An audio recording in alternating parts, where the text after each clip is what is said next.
A very good afternoon, my brilliant audience, and obviously my dear blood friends.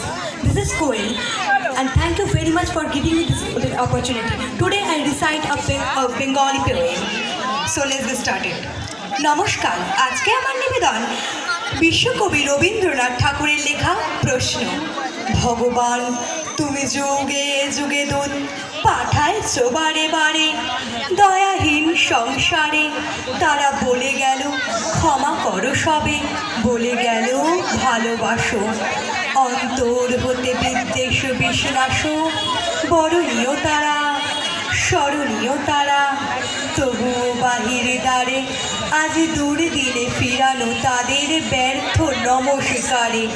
আমি যে দেখেছি গোপন হিংসা কপট রাত্রি ছায়ে হেনেছে নিঃসহায়, আমি যে দেখেছি প্রতিকারহীন শক্তের অপরাধে বিচারের বাণী নীরবে নিভৃতে কাঁদে।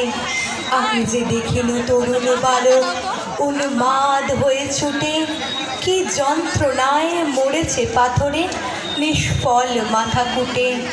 কণ্ঠ আমার রুদ্ধ আজকে বাসি সঙ্গীত হারা, অমাবস্যার কারা লুপ্ত করেছে আমার ভুবন দুঃস্বপনের তলে। তাই তো তোমায় শুধাই অশ্রু জলে, যাহারা তোমার বিষাইছে বায়ু নিভাইছে তব আলো, তুমি কি তাদের ক্ষমা করিয়াছ? তুমি কি বেসেছ ভালো? নমস্কার।